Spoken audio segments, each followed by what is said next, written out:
Secretary denied that he resigned out of his own accord. So ano po yung totoong reason kung bakit po siya tinanggal at sino po yung nagpatanggal? Muli, binanggit na po natin ang ating sagot at sila nagkausap na po at sinabi nga po natin, pabayaan na po natin at sila naman po ay nagkausap na. I'm sorry, hindi namin pwede pabayaan because the taxpayers who are Palakpakan. Ganyan ang gusto ko sa'yo, te. Maganda na nga yung eyelashes mo. Ha? At saka yung postura mo, maganda pa yung binitawan mo. O, palakpakan. the government and are actually paying the salaries of this administration is actually asking for the truth from the palace. Bakit po natanggal yung executive secretary at sino po yung nagpatanggal sa kanya? Hindi ko po masasabi kung sino po nagpatanggal sa kanya. Binanggit ko po kanina na hindi ko po alam kung sinong kausap niya. Kung yun pa ang nababasa ng palasyo dahil sinabit niya naman po ang sarili niya sa President's prerogative, yan lang po ang ating masasabi. At tinanggap po ang sinasabing resignation. Tinanggap pa. Ayan na naman, pagpipilit na naman yung resignation. Tinanggap daw yung resignation. Gago! Ito talaga si Auntie Claire, ano? Hanggang kaduluduluhan, magsisinungaling pa rin talaga, di ba? Ang lupit talaga. Alam mo, ate, kung ako sa'yo, ano ka na lang? Pag mali, mali, di ba? Mali ako, sorry po, tanga lang, ganun. Mali po ako, hindi ko po alam. Kasi alam mo ang problema dito kay Claire Castro. Basta siya, hindi mahalaga yung truth. Basta siya, I'm here to defend the president. Ang mandate ko, defend the president, accuse the Dutertes. Whatever, always connect the Duterte. Defend the president, connect the Duterte, blame the Duterte, accuse the Duterte. Yun ang kanyang ang kanyang mandato. Hindi mandato niya magsabi ng totoo. Magandang araw mga banateros at eto na nga pag-usapan natin ang mga may init na issue sa lipunan. Ay naku po, ang lupit ha. Ang lupit po ng mga lumalabas ngayon kasi yung kasinungalingan ng mga nasa palasyo ay talagang lumalantad na. At syempre yung mga nagtatakip sa presidente ay na-expose na. At naku po, alam mo mga kababayan ha, international na yung news ng ating Pangulo ay isang di umano lulong. Yun. Grabe ha. Gago! Dati, hindi, isipin nyo na lang to mga kababayan ha. Dati, ang news sa international, nagkakamatayan ng adik. Ang tindi ng war on drugs. Yan ang international news noon di ba? Pagka Rodrigo Duterte, the President of the Philippines, killing on war on drugs, mga ganyan-ganyan, di ba? Many were killed because of the war on drugs. Di ba? Lupit Ngayon, kakaiba na. The President of the Philippines is an addict. Isa lulong. Tinagalog ang ayok. Hindi, di ba? Diyan ka maiirita na tangina dating ayos ng balita. Hindi, may mga negative man na sinasabi nila, may mga nadamay sa war on drugs. Sabi nga nila, war on drugs yan Kung ayaw ninyo madamay dyan, itaboy ninyo yung mga adik at mga pusher sa lugar nyo. Nagkadalihan. Tuloy na may mga nadali, di ba? Na nadamay. Although, hindi ko sinasabing it's a justifiable action. Although, ganun talaga war on drugs nga kaya lang, ngayon, kakaiba. Mantakin mo, the sister of the president. Lupit, di ba? Kaya malupit Sabi ko, kakairita. Baka sabihin nyo, niloloko ko kayo ha. Hindi, baka sabihin ninyo, niloloko ko kayo. Ito, papakita nun natin na sikat na po sa buong mundo ang Pilipinas. Yun! Gago! Ito, panoorin nyo. Muling naibalita ang malaking rallying ito sa iba't ibang panig ng mundo. Pero this time, sa pangalawang araw, ang laman na ng headline Ayun ang speech ni Senador Amy Marcos. Jen. Ganon. Pinika po ng international news platforms at inireport ang mga nabanggit ng senadora sa naturang rally. Bigyan ko lang ngayon ng context kasi nung unang araw, ibinalita nitong dalawang idol natin na ito na yung kanilang pagtitipon ay naging international news. Yung pagtitipon ng 3 araw ay naging international news. Ngayon, naging international news na naman. Pero this time, iba. Ayan Philippine President Marcos rejects sister accusation of chronic drug use. Naku po, sa Tagalog, lulong. Sakit nito, pambira. Kasi okay lang sana, kunwari, halimbawa lang, Philippine President Marcos rejects the opposition of chronic accusation of chronic drug use. Okay sana kung ganun kasi magnabasa na ibang tao yan, politika ito. This is politics, sasabihin ng mga foreigner, di ba? Politics lang yan because the opposition is the one accusing the president. Pwedeng ganun Kaya Philippine President Marcos rejects the rallies accusation of chronic drug use. Okay di ba? Parang mga rallyista lang yan, di tayo na dyan. Pero this time hindi Philippine President Marcos rejects sister's accusation. Kapatid, manok ng tutsa yan. Gago! Kapatid po ang nag-akusa. Sa tingin ko, that is so credible. Ayan sa Al Jazeera, ayan Philippine President Marcos rejects sister accusation of chronic drug use. Nako. Pero ito ay kinuha na yung sagot ng Malacanang. Sa iba pang balita, Daily Journal, ayan reject din. Mga reaksyon Bakit parang pare-pareho, anak ko? Alam na natin ibig sabihin yan. Ayan ang sakit niyan Philippine President Ferdinand Marcos Jr. rejects his sister accusation he uses cocaine. Naku po! Gago! International news ito, mga kababayan, Anong pakiramdam? Ito na lang, tanungin ko kayo. Kayo mga nakatira sa kung saan man nababasa yung mga pahayagan na yan. Ano ang inyong pakiramdam na diyan sa bansang tinutuluyan nyo ngayon o sa bansang kung nasaan kayo para magtrabaho, yan ay mababasa ng inyong mga amo, yan ay mababasa ng inyong mga boss, yan ay mababasa ng inyong mga kaibigan, yan ay mababasa ng mga nakaka-encounter ninyo diyan sa foreign land. 'Di ba ang ano niyan? Tangina, adik yung presidente niyo. Hindi, Korean pala yung Korean yun. Ayan, mga ganyan mga Middle East, di ba? Paano pag Japanese? Ay, chanya Parang binabanatan pa rin. Biro lang ba? Itong Del John, anong bansa ito? Galing Associated Press. Sa abroad ito. Siguro Philippine President under pressure after sister makes bombshell drug abuse claims. Independent. Yan sa Southeast Asia. Tama. Samantala, College Times. Saan ba yung College Times, Philippine President Marcos accused of drug use by sister Senator Amy. So talagang kumuha ng attention sa buong mundo, Ano pa? Ayan, sa Reuters, Philippines Marcos rejects strange sister's claim of drug use. So, sagot na ito nung Malacanang. Marcos family feud. Philippine President microdoses cocaine. Sister claims. Yan naman ay lumabas sa This Week in Asia. International Business Times. Amy Marcos almost knelt before Duterte, pleaded for Bongbong Marcos Jr. on drug watch list. Ito yung kwento niya na nakiusap siya sa dating Pangulo na wag itokhang si Bongbong. Grabe, no? Amy Marcos almost knelt before Duterte pleaded for Bongbong Marcos. Grabe.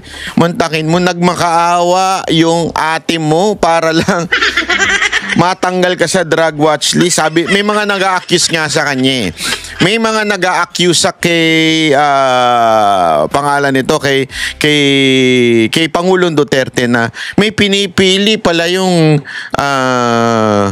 war on drugs ni Mr. President. Sandali lang mga ulul. Yan, si Amy nagsalita niyan. Di ba? Si Amy nagsalita niyan, sinasabi niya nagmakaawa siya. Meron bang sinabi doon sa kanyang speech na sagot ni Pangulong Duterte? Wala! Di sinasabi niyo namimili si Pangulong Duterte. You're putting words in the mouth of our former president. Therefore, that is not valid. Ang tanong, na-notarize ba yan? Yung sagot ni Pangulong Duterte, notaryado ba yan? Hindi kasi, remember merong sinabi si pangalan nito, si Amy Marcos, pero wala namang sagot na sinabi siya doon ni Pangulong Duterte. O, tuloy. Yun lang pala yun, ha? Naku po, malupit, ha? Ay nako. Ito na nga, ito. Wait lang ha. Ito naman, panoorin niyo to. Tila nagpahiwatig si Pangulong Bongbong Marcos na magpapatuloy ang balasahan sa gabinete. Lumutang naman ang tanong kung posibleng mapabilang riyan si First Lady Liza Araneta Marcos matapos pabirong banggitin ng Pangulo ang kanyang pangalan sa isang talumpati. Nakatutok si Ivan Mayrina. Sa Bagong Bayani Awards kaninang umaga kung saan kinilala mga OFW, binanggit ni Pangulong Bongbong Marcos si First Lady Liza Araneta Marcos sa kanyang talumpati. First Lady Luis Araneta Marcos, Nako? who has recently been traveling to Europe to assist with the OWA with some of the activities. Pero nabuo ang mga tanong sa mga susunod niyang sinabi. So she has become our ambassador now for migrant workers. Dahil lang nagbakasyon, naging ambassador na ng tanginan niya, no? Sorry pero although sabi nga nila baka daw joke lang ito. Pero gayon pa man, yung yung judgment na pwede ito maging ambassador dahil laging nagbabakasyon to sa ibang bansa. Ang pangit! Mr. President, iba po ang turista sa OFW.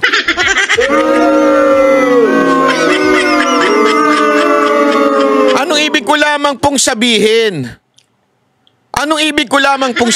Ladies and gentlemen? Dito mo malalaman na basta lang makalagay, basta lang makasalita ito. Tama talaga si Amy Marcos. Dahil sa lulong ka na daw, kaya ganyan ang mga desisyon mo. Hindi tama It's your new designation. Di ba magka-cabinet shake-up tayo sa kasama ka na dun sa... Ibig sabihin ba nito ituloy ang balasahan at magiging bahagi na ng gabinete ang unang ginang? Kung nakita niyo po na parang pabiro po yung pagkakasabi ng Pangulo. Wala. Hindi pwedeng pabiro. Hindi pwede. Gago! Pag kasi Duterte nagbiro. Hindi pwede magbiro yan. Totoo yan pag si Duterte.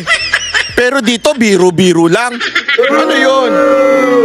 Yan ang tinatawag nating talagang merong pagkiling.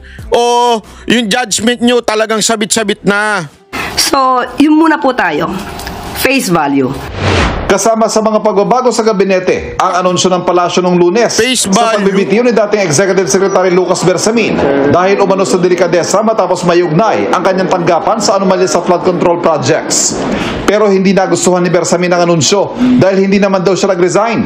Nang hinga ng reaksyon si Palace Press Officer Claire Castro, hindi binawi ng palasyong pahayag. Ayan ito. Dito mo makikita talaga ito si Claire Castro talaga nga namang alam mo yon, yung kanyang judgment sabit-sabit na. Bakit? Kasi una ito, yung pabiro. Pag si Duterte nagbibiro, alimbawa doon sa sinasabi niyang si Pangulong Duterte gumagamit daw ng marijuana. Kung babalikan niyo yon, i-google ninyo, kung babalikan ninyo yon, yun ay pabiro. Yun ay sinabi ni Pangulong Duterte pabiro. Pero bakit hindi man lang sinabi nito ni Claire Castro na pabiro ang Pangulo nun? Di ba? Diyan makikita mo na dito, meron bang hindi, kasi tandaan niyo ito, papakita ko lang sa inyo. Ito, yan. Sandali chotomate. Para lamang po malinaw. Ayan po, Philippine Rodrigo Duterte, jokes about cannabis use. Diba sinasabi nito ni Claire Castro? Si Pangulong Duterte nga sinasabi niya na gumagamit siya ng marijuana. Ito malinaw, Al Jazeera na nagbalita. Pabiro nga. Pati hindi sinabi ni Claire Castro. Dito, wala namang sa kaugalian ni Marcos ang magbiro sa speech niya. Bakit niya sasabihin ngayon pabiro? Porket sablay? Porket na-realize nyo, hindi porket turista, pwede na maging ambassador para sa mga OFW. Bakasyon kasi ng bakasyon Pasyal ng pasyal Tapos pwede na maging para nyo sinabi yung mga OFW natin, bumabatak din. Ganun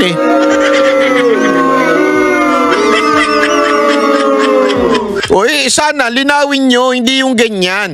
Ito may pangalawa na namang huli si Auntie Claire. Ito, tuloy natin. May pangalawang huli na naman siya Last announcement was issued in line with this understanding and with due regard for stability and continuity in governance. At nagkausap naman po sila ng Pangulo face-to-face at let us just leave it at that. We still stand by our statement that pinutol yung GM pinutol niyo yung yung question nung babae. Mas maganda yung sagot ng babae. Pinutol ninyo Obvious kayo, obvious. Pinutol nila yung sinabi, hindi pwede kami mag-move on dyan. Kasi sabi nito, hindi, mag-move on na kayo. Move on na kayo dyan. Move on? Mali ka, ate. Mali. Fake news yung sinabi mo na nag-resign. Tapos sasabihin ninyo, move on na? Fake news. Umamin ka muna. Ay, sorry. Fake news yung pinakalat ko. Mali ako, tanga ako. Aminin mo muna. Tsaka kami mag-move on. Gusto mo mag-move on na kagad We deserve the truth because we are paying. We are taxpayers.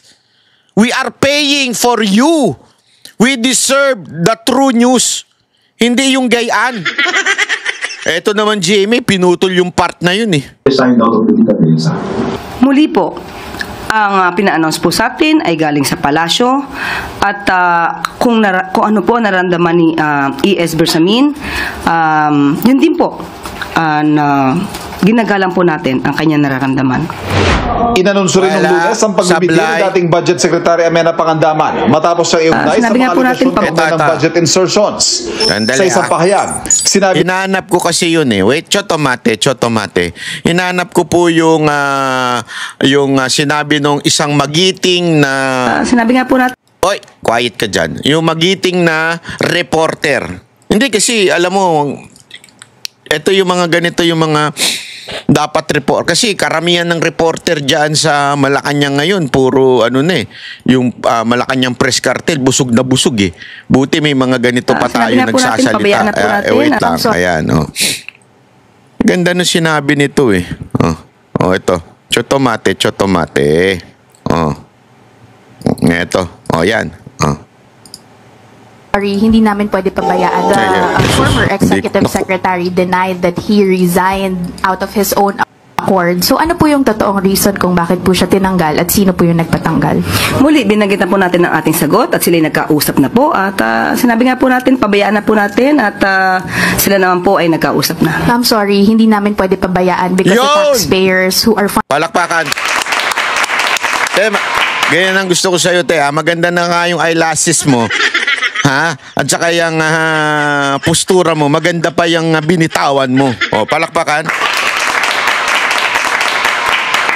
the government and are actually paying the salaries of this administration is actually asking for the truth from the palace. Bakit po natanggal yung executive secretary at sino po yung nagpatanggal sa kanya? Hindi ko po masasabi kung sino po nagpatanggal sa kanya. Binanggit ko po kanina na hindi ko po alam kung sinong kausap niya.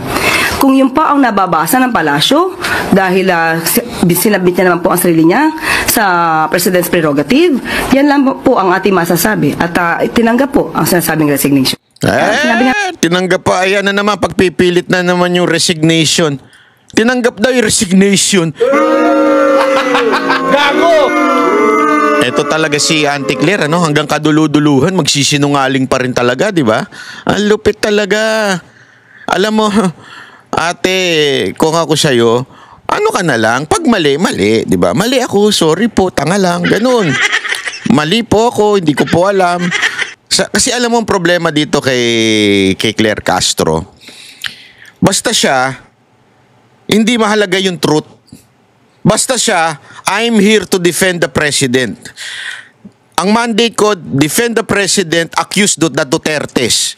Whatever, always connect the Duterte. Defend the president, connect the Duterte, blame the Duterte, accuse the Duterte. Yun ang kanyang ang kanyang mandato.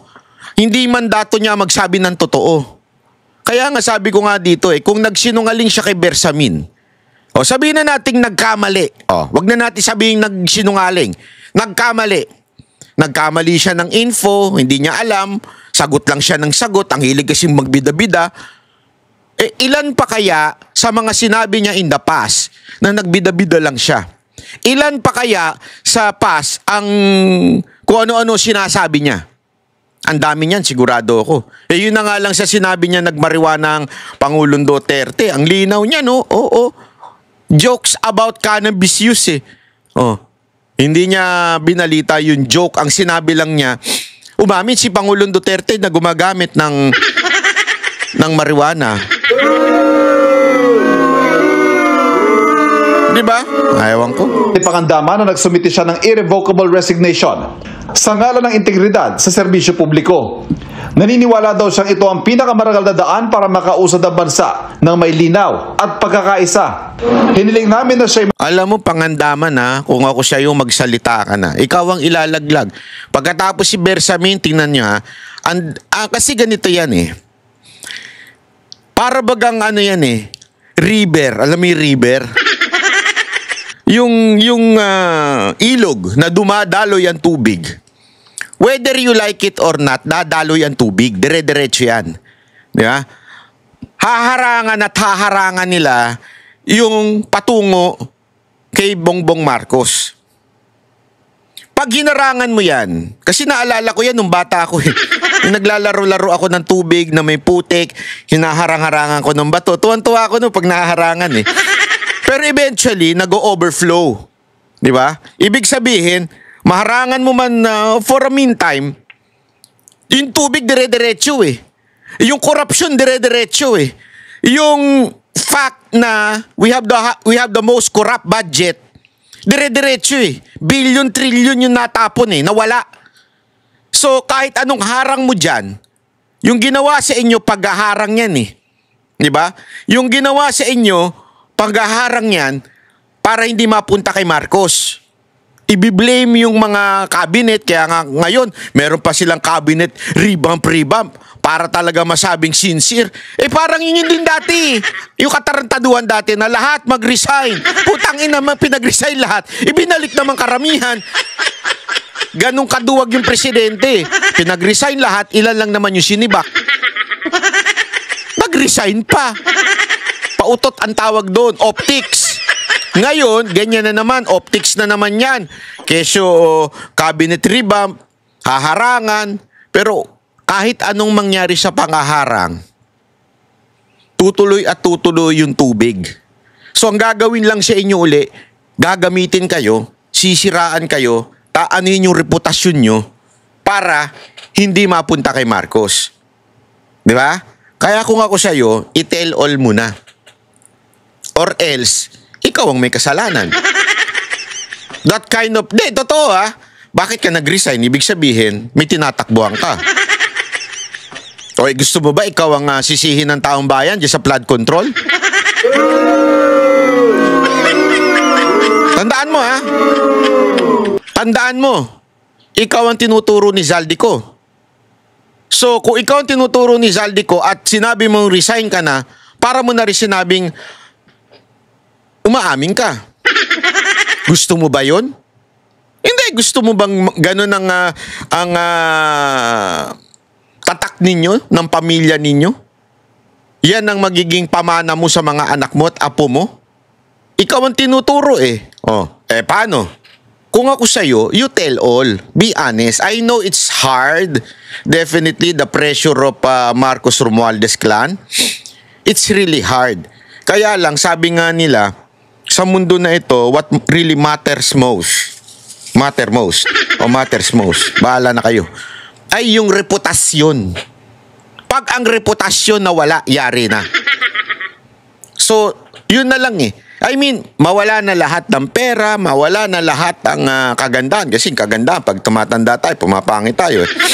Pero yung reputasyon, yan ay dapat manatili sa'yo. Kasi yung reputasyon na yan, bit-bit yan ng anak mo, ng apo mo, apo sa tuhod. Ano yan sa kasaysayan? Isipin mo masusulat sa kasaysayan yan. Lalo na ngayon, ladies and gentlemen. Dati nga, mas nakakalimutan pa yung kasaysayan kasi walang social media. Ang hirap mag-research. Pupunta ka pa ng library para ma-research mo lang yung mga news before. Di ba? Yung mga libro before. Ngayon, hindi na. Nasa social media na lahat. Isa ka sa inakasuhan ni Zaldico. So, ibig sabihin, yun na masusulat sa kasaysayan na isa ka sa mga di umano humingi ng insertion. Gusto mo ba yun? Yun lang naman kasimple yun Kung gusto mong yun ang reputasyon mo hanggang mapunta ka na kay Lord, okay lang. Pero kung ako sa'yo, kasi ako nadadamay lang kayo Sa akin I think sana tama ako.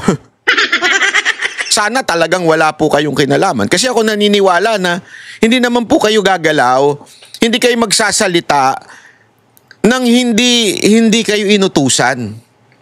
So kung ako sa inyo, just tell the truth. Kaya nga meron tayong kasabihan na the truth shall set you free. Kasi pag sinabi mo na yung katotohanan, no matter what accusation, bashing sa'yo, okay na Basta ako, sinabi ko na yung katotohanan. Kasi, eto ang kasinungalingan, pwede mong itago yan. Kasinungalingan sa tao, itatago mo yan. Pwede yan. Pero, deep inside you, alam mong nagsisinungaling ka. Ganun ang kasinungalingan Deep inside you, alam mo nanloloko ka. So, mababagabag ka dyan. Kaya nga, importante to let it out. Pakawalan mo yung kasinungalingan para ma-set free mo yung sarili mo. Kaya ako naniniwala, kung dati binabash si Amy Marcos dahil sa pinagtatakpan niyang tuluyan yung kapatid niya, now na sinabi na niya, ay sigurado ako kahit i-bash nyo ng i-bash yan, maluwag sa puso niyan kasi nagsabi ng totoo Nirelease niya Bahala na kayo kung ano gusto nyo sabihin. Basta ito alam ko. Nirelease niya. O kahit i-bash nyo, alam mo yung mga pinklawan, gigil na gigil. Hindi, yung mga pinklawan ngayon, gigil na gigil kay Amy. Hindi ko magets. Alam mo, sobrang hindi ko talaga magets yung mga pingtae, mga kakampuet. Hindi ko talaga, alam mo kung bakit kakampuet pala tawag ko dyan. Kasi amoy puwet. Gago! Ang baho talaga Kakampuit. Kaya nga kakampuit niya mga yan Di ba? Bakit? Mantakin mo nung hindi presidente si Marcos, galit na galit na galit na galit. Kulang na lang talaga yung dugo nila bumula sa loob ng kalamnan nila Pero ngayon, pinagtatanggol nila si Marcos. Saan ka nakakita ng ganun? Di ba? Yung mga kakampwit ganyan na ngayon. At dahil bumanat si Senator Amy, sobrang paniniraan nila ngayon kay Senator Amy. Keso political daw. Keso gusto lang daw maluklok si Eto pa, meron pa silang paandar ngayon Yung bagman mo. Tang-inang yan. Nagkaroon bigla ng bagman. Alam mo, alam nyo ako, hindi ako maka-Amy ever since. Wala naman ako sinabing siya po ay malinis, siya po ay iboboto ko na, o siya po ay walang ginawang masama. Wala po tayo sinasabing ganyan. Pero isang fact na hindi mo madideny, yung siya ang eyewitness sa mismong singhot pala ng kapatid niya. Yun yung fact na hindi nyo pwedeng tanggalin. Kaya nga, pansinin ninyo pansinin nyo yung mga pinklawan. Ang atake sa kanya, hindi yung content ng sinabi niya, kung hindi yung siya as a person. Number 1, anak daw sa labas. Number 2, may bagman daw. Number 3, kasi kaibigan daw ni VP Sara Duterte. Hindi man lang nila pinasinungalingan yung sinabi ni Amy. Ako, wala akong problema sa lahat na sinasabi ninyo. O sige, masamang tao si Amy, pakialam ko. Hindi, o sige, masamang tao. Okay. Ngayon, tingnan ko ngayon kung ano yung sinasabi niya. Meron bang katotohanan yung sinasabi niya? Oo, wala. Ano ang binigay niyang example? Yung naglilinis siya. Ginawang drug din yung Malacanang. Yung mga binanggit niyang pangalan. Ano pa? Ang dami niya sinabi na ayaw ninyong pasinungalingan. Ayaw ninyong sabihin na hindi totoo yan. Yung example niya kung ba't niya nasabing tuloy-tuloy na nagdodroga yung kapatid niya. Ayaw ninyong pasinungalingan yun. Bakit?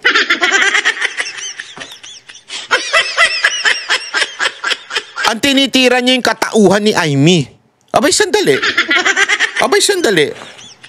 Bakit ganun na? Di ba? Eto pa matindi niyan, mga kababayan, Nakita ninyo? Nag-deny ba? Itong pamilya? Hindi. Nag-deny? Hindi. Ano lang sinabi? Naninira si Amy. Kung ano-ano sinasabi about Amy. Pero hindi nila sinabing, hindi ako nagda-drugs. Hindi ako nagko-cocaine. Hindi totoo yan, naglilinis siya.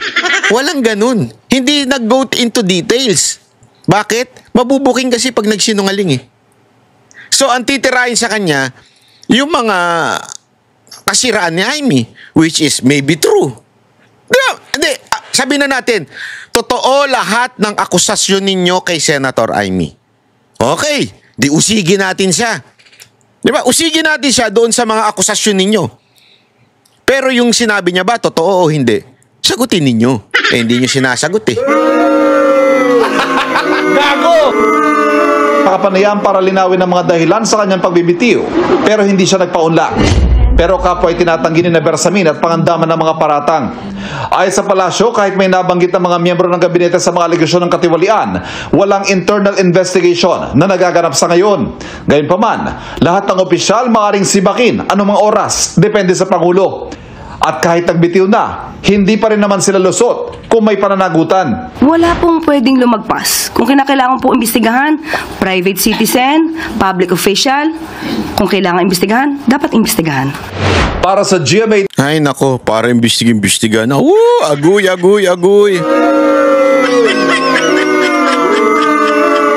Eto may paparinig ako sa inyo. Kasi punta tayo doon sa sa issue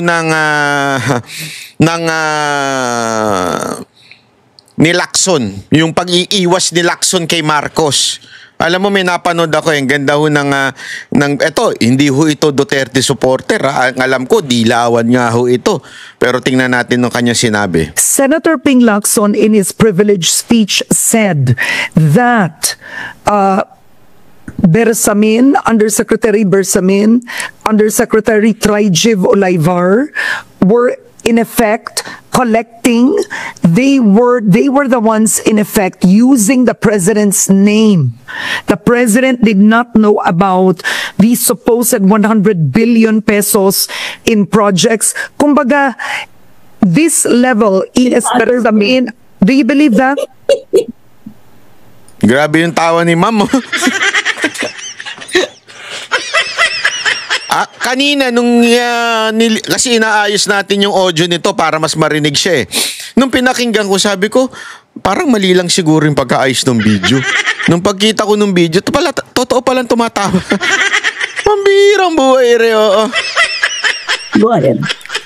Now, so in effect, that level, E.S. Bersamin, Secretary Nina Pangandaman, Undersecretary Olaivar, Undersecretary Adrian Bersamin, who is the ES's son, it appears based on Senator... Son, he's the ES's grandnephew. All right, my apologies. Grandnephew. So it would appear that this is operating only within that level that the president doesn't know. That's what Senator Ping Lacson said. Well, yeah, that means that Senator Lacson must think that the president is so incompetent and is so stupid, he does not, that his undersecretary ito, hindi man secretary, walang takot sa kanya. Nagigets ninyo? Ang ganda nun eh. Nung panahon ni Duterte, mga kababayan, walang ganyan. Gamitin mo yung pangalan ni Duterte. Patatawag ka talaga sa Malacanang. Wala. Kaya nga noon, di ba nakikwento ko sa inyo, ang daming lumalapit kay Mocha kasi kita nyo naman si Mocha parang lakas-lakas niya kay Pangulong Duterte. Nagpapatulong, yung mga, hindi totoo ito ito totoong kwento ito. Ang daming nagpapatulong kay Mocha na makausap si Duterte, maganito si Duterte. Si Mocha hindi, never yan na, sige akong bahala sa'yo, malakas ako. Ako ito eh. Walang ganun. Bakit? Lahat sa kanya takot eh. Bakit? Kasi nga si Pangulong Duterte, kumpara sa bayan, i-push mo. Kaya katulad nung, tandaan niyo yung ETA, si Mocha naglapit nun. Kasi yung ETA na yon tinulungan yun ni Senator Bongo. Akala ni Mocha, isang beses lang tutulungan ni Senator Bongo yun. Tinulungan niya all throughout. At gustong magpasalamat nung ETA na yon kay Pangulong Duterte en diretsyo. Kaya nilakad ni Mocha yung kay Pangulong Duterte para ma-meet si Pangulong Duterte. Ganun lang. Wala yung mga humihingi. Kasi nga, ng pabor. Kasi hindi ganun. Ang mga nakapaligid kay Pangulong Duterte, alam nila na hindi pwede kay Pangulong Duterte yung hihingi ka ng pabor. O gagamitin mo yung pangalan niya. Ito, sinasabi nga ni Munsod na Yusek, ginamit yung pangalan ng presidente para makakuha ng bilyon. Bilyon hindi ho milyon. Alam niyo ba kung magkano yung bilyon? Malamang sa inyo, iba sa inyo, hindi niyo alam kung gaano kadami yung bilyon. Eh ako nga, milyon lang, hindi ko na alam kung gaano. 100 million yan, hindi ko alam kung gaano na kadami yun eh. Bilyon pa kaya? Alam niyo ba ibig sabihin ng bilyon? Lagpas ho yan sa ilang zero yan. Di ba? Tapos gagamitin mo yung pangalan ng presidente. Tangin ng buladas to si Lacson eh. Unless talagang tangin na binabastos lang ang presidente at ginagamit ang pangalan niya ng kung sino-sino. So inaamin nyo ba na si presidente mahina talaga nila lang, walang kwenta, inutil? Abay dapat matanggal na yan sa posisyon. Kasi parang gano'n na sinasabi ni Lacson eh. Napaka-inutil ng presidente para malaman yan. Eh, bakit pa nakaupo yan? Inutil pala. That's for the court of public opinion to decide. But Ping Lacson cannot tell me that these people, these underlings, operated without the knowledge of the president or without even the president whiffing his we're not talking about millions here. We're talking about billions. I mean, isn't it rather odd? Is that believable?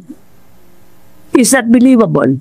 I mean, I would like to ask Senator Lacson that. Do you really think, Senator Lacson, that si President Bongbong is so stupid? And he's some, do you believe that? Hindi, ma'am, ako ito lang. It's either si Marcos ang stupid o si Lacson. O pareho sila. Di ko alam. What his sister said, that he is a drug addict, so he does not know what's going on. And it just goes there for with mga idiot boards so that he can talk in public. Hindi naman pwede yun. Either you think that the president is capable, or do you think the president is stupid? Diba? Please, all I want is the information brought out to the Filipino people. My long-term objective is that they know which congressmen to re-elect and which to kick out of office. That's the only way. We cannot wait for the court of law to decide for 7 years by the time that we've got already another president and another... No more. Okay, so before we go, we don't have enough time, but I will be seeing you soon for another interview anyway. Is this the drama? Senator Amy Marcos coming out, those drug allegations. Karen, I know, the whole, society knows that there has always been drug addiction, statements made against Bongbong and his wife. I mean, so many people say that they've seen it. It's not as if we don't know, right?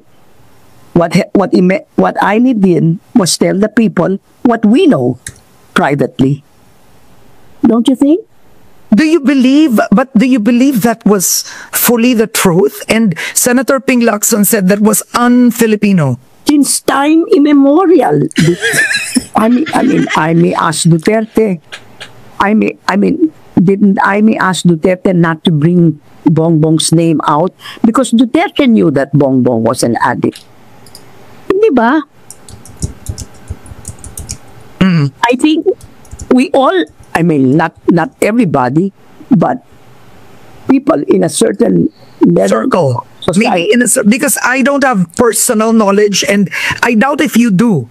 I don't think you would be in the same circle. Well, because I don't take pot or I don't take drugs. But I know people who do take drugs and who then say, yes, they are, oh God, for heaven's sake. Karen, Karen, what Amy said in public is something that we have known in private and which President Duterte talked about, which... Si Karen, medyo sinasabi niya pa na wala daw siyang alam eh. Kasi alam mo, yung panahon nila Munso, di ko naman sinasabing sobrang tanda niya na. Lumabas pa nga yan sa pahayagan, international, di ba, sinami mismo ng isang rock group. International rock group, sinabi nila na nag-session, nagja-jamming sila with the son of the president. At that time, pumunta dito yun. Yung rock group na yun. At ang presidente nun si Marcos. At inamin nila yun sa dyaryo. Hindi pala dyaryo, magazine. Nasa magazine yan. So it's a public knowledge na noon pa, yan ang sinasabi ni Monsod. Alam na ng lahat ng mga, lalo na yung kaedad nila noon, na talagang ito ay gumagamit. Yun ang sinasabi. It's a public knowledge. When Amy talked about before, so we all know that this has been for the past 10 years. This has been all over the place in certain circles. That the president and his family, well, at least the president and his wife, partake of this, I think it's cocaine. And taking cocaine. Okay. That Amy brought it out. I mean, if but does this help? I mean, does this help the economy? Does it? Because with these allegations, the president was elected anyway, right? And Malacanang has said it has been proven. No public charges. That's why Duterte. That's why Amy went. I think Amy went to Duterte and said, "Please don't include his name," or something. In other words, Amy was complicit in electing her brother, who she knew was taking drugs. I don't know whether he's an addict or not, but he's been taking drugs. Maybe he takes drugs for, what do you call that? Yung taking drugs for entertainment or whatever. Yung not serious. I don't know how serious an addict he is, but definitely he is more an addict than Laila de Lima ever was. Laila de Lima never took a single bit of drugs, and she was considered a drug queen. Diba? Oh, I think to close. Ito. Ipapakita ko lang ho sa inyo. Ito yung report sa isang The Cordilleran. Ito. Lumabas ito sa news noon. Ipapakita ko lang po sa inyo. Hindi po ako nag-report nito para lamang po sa kaalaman ninyo. Gusto ko lang ipakita para baka sabihin ninyo niloloko ko kayo alam mo naman tayo, laging may ebidensya, hindi katulad ni Claire Castro, di ba? So tomate. Ito. Okay, wait lang. I-check ko lang kasi isinama ko yung yung ayan. Baka mamaya pati na nakuhanan yung iba. wait lang. Ayan. Ito yung website na yan. Ayan. Okay? So, ayan yun. Yung For New Musical Express magazine in 1990. Ito yan Okay? Ngayon, papakita ko ngayon yung mismong inilabas dito na picture nitong website na ito. Ito yung nilabas ng picture, ha? Hindi, again, hindi po tayo nag-aakusa ng Tayo po ay ipinapakita lang natin yung balitang nilabasan nyo noon. Okay? Ayan po yun. Ano sabi dyan? Well, hindi pala sa Pilipinas, Sabi dito, well, I remember when we had this homecoming tour in England, sometimes in 78 or 79, there was this young kid who is the son of a president of the Philippines. Hung around with us for 2 months. Riding with our tour bus and staying hotels, acting like a roadie. He provided us kilos of cocaine, expensive alcohols and other drugs for free just to be with us. Grabe, no? Hindi ako nagsulat dito, Again, Ito'y pinapakita lang natin yung website na nilabasan nitong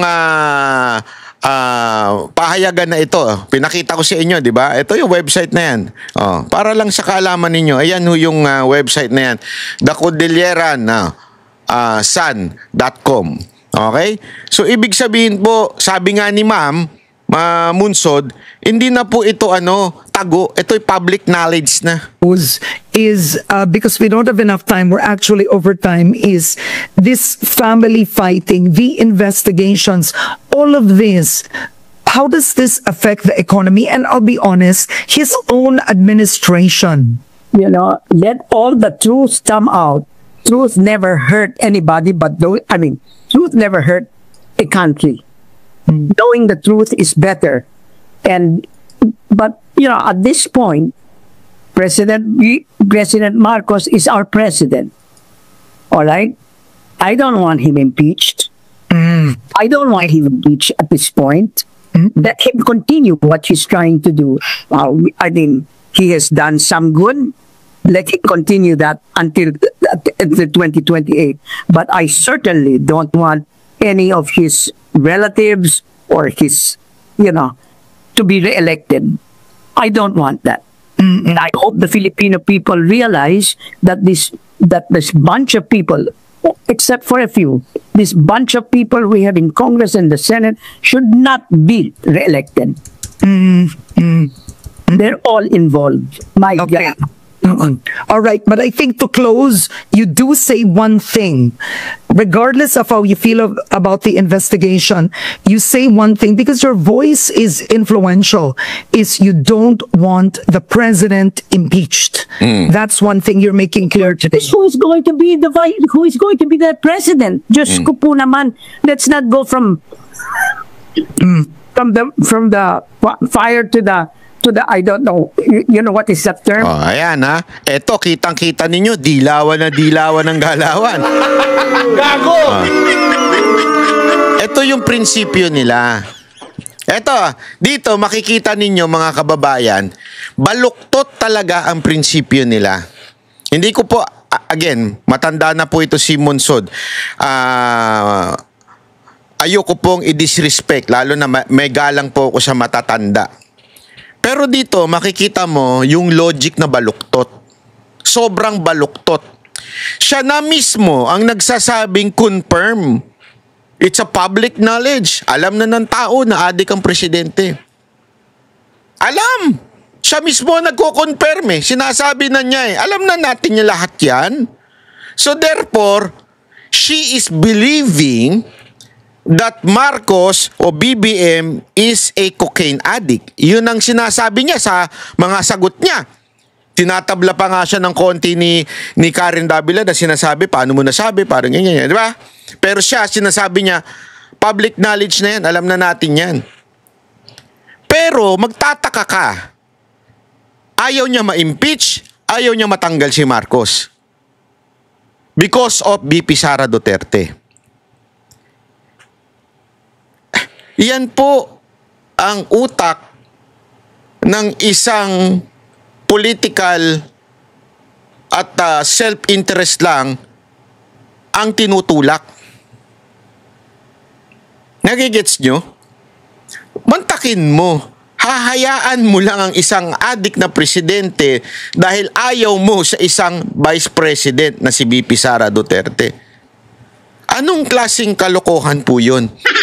Madam Monsod, ayoko po kayong bastusin, ayoko po kayong batikusin, pero isa hong malaking kabulastugan, hindi ko masabing katangahan eh, kalapastangan, para tanggapin na okay lang, sige, okay na si Marcos, tiisin na lang natin na meron tayong ganyang presidente, lulong na presidente kasi ayaw namin si BP Sara Duterte. What kind of joke is that? Hindi, di ba? Para bagang ganito. Parang ganito lang yun. Sa pamilya adik ang tatay. Lulong yung tatay. Ayaw mo siyang mawala kasi yung kuya mo ang magiging padre di pamilya, yung kuya mo malupit sa'yo. Galit sa'yo. O sabihin na natin, hindi ka favorite. Hindi ka love nung kuya mo. May love siyang iba. Di ba? Mas love niya yung kapatid mo. Hindi ikaw ang number 1 sa kanya. Pero mas tiisin na lang natin yung tatay nating adik para lang hindi mamuno si kuya sa pamilya. You understand what I mean? Ganon yung logic na yun eh. Titiisin mo na lang na may mangyari sa pamilya mo, na mapahamak ang pamilya mo, na maubos yung mga gamit sa bahay mo, na maaari pang maghahasa yung mga kapatid mo kasi ayaw ko yung kuya ko, hindi ako love nun eh. Gago! Hindi po ba isang hindi ko masabi talaga kung ano ba ang tawag mo doon, kalapastangan, kalokohan, katarantaduhan, katangahan, kabobohan. Hindi ko masabi kung ano yun, hindi ko ma-describe kung ano yun. I-describe nyo nga. Hindi, sige nga, describe it in one word. Anong klaseng pag-iisip meron yung ganyan? Anong klaseng pag-iisip? Sorry hindi po ako nangaano, pero nangaano na rin. Hindi ko talaga maisip yung ganun, mga kababayan. Eto, papakita ko po sa inyo ito, ha? Sandali, Choto Mate. Papakita ko sa inyo ito. Wait. Sandali, nawala na. Ito. Ayan. Ito. Ayan, no? Sabi dito, while the Baha sa Luneta 2.0, wow, kala mo talaga. Tingnan mo, sasabihin ng ABS-CBN, mas maraming tao to kaysa dun sa INC. Oh, ganyan yung mga katarantado yung mga media. Tingnan nyo, ha? Ano sabi dyan? Sige, basa. Ano sabi? Basahin nyo. Di ba? Ano sabi dyan? Sa 2.0, welcome po ang lahat ng galit sa korupsyon at naghahanap ng pananagutan mula sa lahat ng sangkot, mula sa iba-ibang hanggang sa tuktok. Ang hindi lang po pwede sa Luneta ay yung nagdidepensa kay BBM at nais gawing presidente si Sara. Pero lahat ng Pilipino welcome. Magkita-kita po tayo sa November 30. Gago! Alam mo, so absuelto na kaagad si Romualdez? Ang ayaw nyo lang si BBM at saka si Sara Duterte? Sa bagay, ikaw ay membro ng Makabayan Black na kung saan ay nakikinabang sa leadership ni Romualdez. Gago! Baka sabihin nung iba dyan, ha? Baka sabihin nung iba, hindi naman na speaker si Roma. Hindi totoo yan. Pinalitan lang yung pangalan doon pero siya pa rin na namumuno doon. Gago! Ang tanong sa'yo, Teddy Casino, magkano binigay sa inyo? Sa mga kasamahan mo, magkano binigay? Para hindi nyo, mantakin mo, ang dami na nagturo kay Romualdez. Si Romualdez ang pinakapinuno ng, aside from the Zaldicom pinuno ng appropriation, si Romualdez ang speaker at that time. Siya talaga ang pinaka-head ng small committee na yan. And yet, hindi kayo galit sa kanya? Gago! Tanong lang talaga, magkano? Ilang bilyon? Ako, eto AFP, makinig kayo. Ito dapat ninyong binabantayan. Hindi yung rally ng INC, hindi yung rally ng mga Duterte supporter o ng, hindi pala Duterte supporter, sorry, UPI. Kasi yung mga ibang taga-UPI doon, di naman Duterte supporter. Hindi natin masasabing Duterte supporter lahat doon. Hindi yan ang kailangan yung bantayan, AFP. Alam nyo, AFP, sigurado ko from your deep heart, alam nyo ito ang mga tunay na kalaban. Alam niyo yan, eto mga makakaliwa. Payag ba kayo na pinapatay ng mga NPA, ang mga AFP? Pinapatay ng mga, nung naalala nyo, nagkaroon ng peace talks between PRRD and mag-peace talks dapat yon, PRRD and this group, CPP and PENDF. Ano nangyari? Yung convoy mismo ni Pangulong Duterte, mga PSG, inambush. At alam nyo yan, AFP, itong mga NPA, ay, kasi di ko na kailangan paalala sa inyo mga sir. Kasi na-orient naman po ako dyan Nung panahon na tayo po ay tumutulong sa gobyerno para po ilantad ang kasinungalingan nito. Naalala nyo sa NTF-ELCAC? Nilalantad natin ang kasinungalingan nito mga ito. At alam nyo, yan ang tunay na kalaban. Yan mga yan. Oo, hindi man, sila man ay legal. Itong bayan, ito ba, itong Makabayan Black na ito, legal man sila. Kasi hindi sila bumibit-bit ng mga armas. Pero alam ninyo, at yan po ay nakita na natin sa mga news, na yung mga NPA na na-raid ninyo, ay may mga placard ng mga Makabayan Black na congressman. May placard sila ng mga party list na yan. At alam din ninyo, marami na nangyari na napatay sa enkwentro between NPA and the AFP at naandun na mga membro. Kung hindi yung kanilang head, yung mga membro na mga party list na ito. Alam nyo yan, AFP. Kaya yan dapat ang bantayan ninyo.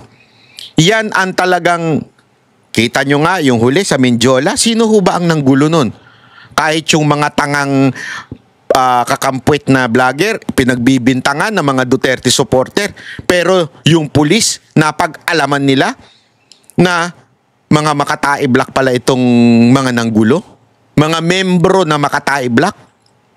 So ibig sabihin, alam ninyo sila yung magulo. Ang INC, maayos yan. Hindi manggugulo yan. Yung UPI, dati yung mga kasamahan yan, hindi manggugulo yan. Hindi ho sila ganong tao. Eto mga to, ang merong record sa kasaysayan na talagang marahas ang kanilang rally, ng babato, ng pupukpok. Sigurado ako mga kababayan, kahit PNP, alam po ito eh. No, sigurado po ako. Alam po ito ng mga PNP na nakakahuli ng mga nanggugulo sa rally. Alam po nila yan. Yan ang bantayan ninyo. Sabi ko sa inyo, bantayan nyo yan. Unless, eto, meron tayong nadidinig-dinig sa palipaligid na maaaring manggulo yung mga nasa November 30 na rally para magdeklara ng martial law. Nag-aantay na daw eh. Para bagang ganun eh. Para bagang nakaabang na para pag may nanggulo, martial law. Sa akin, huwag nyo idama yung mga matitinong nagrarally. Huwag nyo idama yung katulad namin na isa lang naman ang hinihiling namin, mag-resign ng presidente. Which is, I don't think it's a sedition kasi sinasabi nila sedition. No, hindi mo naman pinipuwersa yung presidente mag-resign. Kaya nga resign eh. Ibig sabihin, voluntary mong bababa. Kasi kung marahas yung mga nag-rally itong nakaraan, di sana nagkaroon ng marahas na ano. Wala. Ang sinasabi natin, panawagan natin, bumaba ka na kasi wala ka ng direksyon. Kung ayaw mo mang aminin at sinasabi ng iba na hindi naman involved si Marcos, blah, blah, blah, still, you are the president na nagsimula ang budget sa'yo at natapos ang budget sa'yo. Ikaw ang pumirma ng budget. So, meron kang responsibilidad diyan sa most corrupt budget. Therefore, dumadaan sa'yo lahat yan. At ano to, nganga? Nganga ka? Anong tawag mo doon? Incompetent ka. If you are incompetent, the trust of the people, wala na. Public trust eh, di ba? Public office eh, public trust. Wala na ang tiwala ang taong bayan sa'yo kasi nga, dumaan yung mga proyekto, ghost project lahat.